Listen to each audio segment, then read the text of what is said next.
Welcome along to the show. After an NBL weekend that saw the zero-fee Southland Sharks drop both games on the road, first against the ever-improving Rangers, the second to the Hawks after leading deep into the final quarter. Paul Henare on those matches shortly. It was a good weekend for the Auckland-based side with a win earlier in the round against the Mountaineers, who then dropped a close one to the Nuggets, who themselves in turn couldn't match it with the Giants 24 hours later.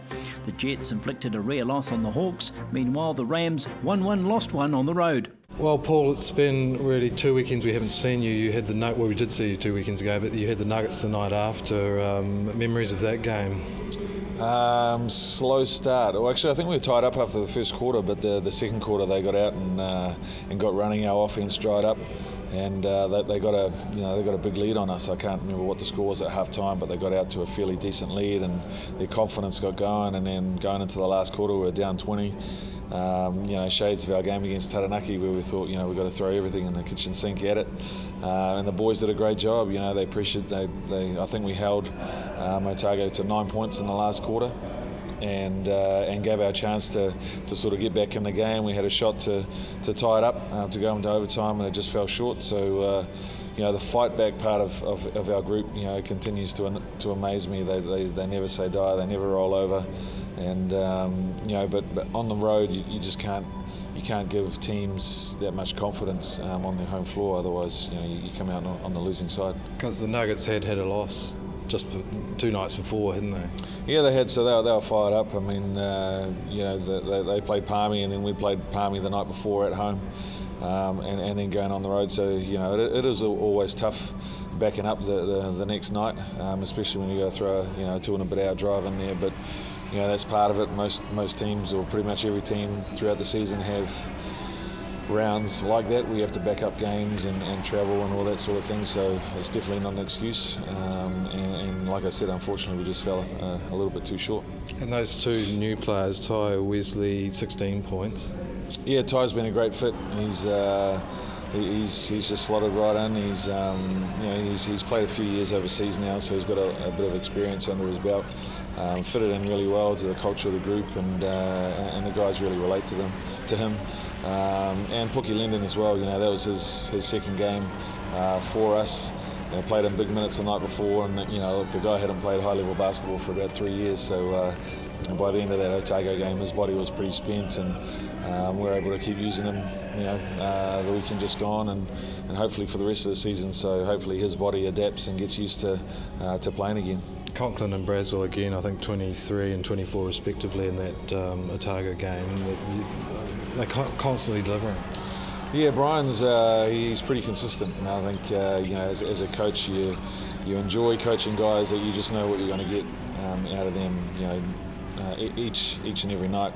The impressive thing that he's doing it on pretty much one leg. He had a bad ankle injury, I think, the previous week. I can't remember who we were playing, but he turned his ankle pretty bad, and it's still bothering him. He hasn't had a practice session for a couple of weeks. We've just sort of been sitting him out and then playing him in the games, and probably doesn't help things that we've had 2 games every weekend that he's had to play big minutes on it. But he's getting through it and putting up points and rebounding the ball. But hopefully over the next week or 2, that then can sort of settle down a little bit and then get a bit more of his explosiveness back. Okay, on the road again last weekend, Super City Rangers up first. You finished the first quarter, I think, 14 points ahead, 15-29. You would have been quite confident. Yeah, it was one of our goals. We wanted to come out and set a tone defensively and hold them. I think our goal was to hold them under 18 points, and we held them to 15 points, which is really good against a high-scoring team. And then the second quarter, we gave them 30. They scored 30 points, so we'd undone all our good work in that first quarter. So the Rangers are a team that really confident offensively. They've got guys that can put points on the board really quickly, and I think that second quarter again gave them a lot of confidence going into that second half, and that they. Again, I think they got out to about a 10-point lead on us in the fourth quarter, but we were able to bring it back again. Deja vu once again. We had a 3 to tie it up and send it to overtime, but it came short. So 97-94, again 3 points. Again 3 points. I guess part of me is has to be happy that on the road we're battling and we're fighting and we're putting ourselves in a place to try and win basketball games. But the other side of me is that we didn't win the game, and that was our goal, so we fell short. So yeah, a little bit disappointing. Before we move on to the Hawks, Kevin Braswell again, 36 points, and Conklin, keep mentioning him, 24. Luke Martin, a feature there too, 17. He's a true trooper, isn't he? Yeah, Luke, he's been great. He's been really playing well. Since we had the suspension of a few of our boys, he's really stepped up his game, and he's been consistent in all of those games. So, loving the confidence that he's playing with and the leadership that he's shown. That was the first time into extra time this season, was it? Oh, it was the following night in Hawke's Bay. Right, okay, yeah, Hawke's Bay. Yeah, well, again, 94-89 to the Hawks, so extra time a factor. Yeah, we again, it was a really, really tight game. We actually probably played some of our best basketball of the season for the most part. We had be encouraging for you. Yeah, very encouraging. Hawke's Bay were undefeated on their home floor, and we came in and gave it a good shake. We were pretty consistent through the whole game. I think we got up about 14 points in the fourth quarter, but they made a run. They started hitting some tough shots. Everard Bartlett and Darryl Jones hit a lot of threes for them. Ended up losing the lead in the fourth quarter, and again Luke Martin stepped up and hit a 3-point shot with about just under 3 seconds to go to tie it up and send it into overtime. So we got over that hurdle in terms of being able to get it to extra time, but unfortunately not enough legs left in the tank in overtime. Yeah, Luke Martin 25, again exceptional. Yeah, just really efficient too. I think he hit 10 and 15 of his shots.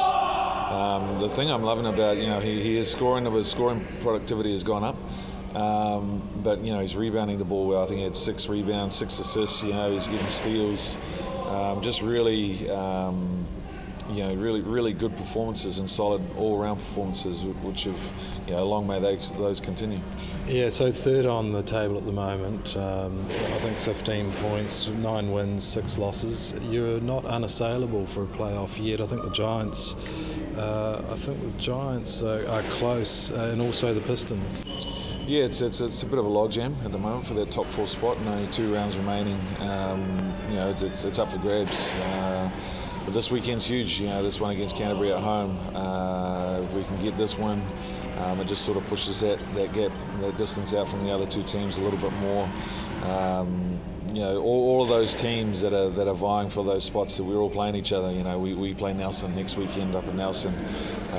Wellington play Waikato twice this weekend and next weekend. So there's going to be some movements. It's who knows what movements different teams make is yet to be seen. But hopefully we can stay up there and book our ticket to Wellington. Great to have the Canterbury Rams back in the competition, isn't it? Or a team from Canterbury. Oh, for sure. Canterbury have long been a great basketball province in New Zealand, and to have them back in, I'm just really happy to see them back in the competition. Not that we'll go easy on them. No way would we go easy on them, but good to see them back in, and they've had good crowds and good support. And I think for them too, they've started to hit a little bit of form. I think they're up to 4 or 5 wins on the season, and after a struggling start. So, hopefully for them, that momentum will, mean bigger and better things over the off season and moving into next season. You'll be looking forward to a big crowd this weekend then, Friday night. Yeah, I think. If I remember correctly, our last home game last year in the Velodrome was against Otago, and it was a complete sellout. 40 or 50 points, wasn't it? Yeah. So I'll be really happy if we can get some sort of turnout like that here at the ILT Stadium. It's just been a great stadium for us this year. It's our last home game of the season. The boys are pumped up for it, and it's such an important game. The losses by the zero-fee Southland Sharks hit home when they checked out the table and saw slippage that threatens their top 4 status in the run to the finals. However, they've 2 games to come against the bottom-placed Rams, so points on offer there if they're good enough. The Cantabrians are taking scalps though, so it's no gimme. It'll be a great tussle for the 4th spot, even the Rangers giving themselves an outside chance with late season form.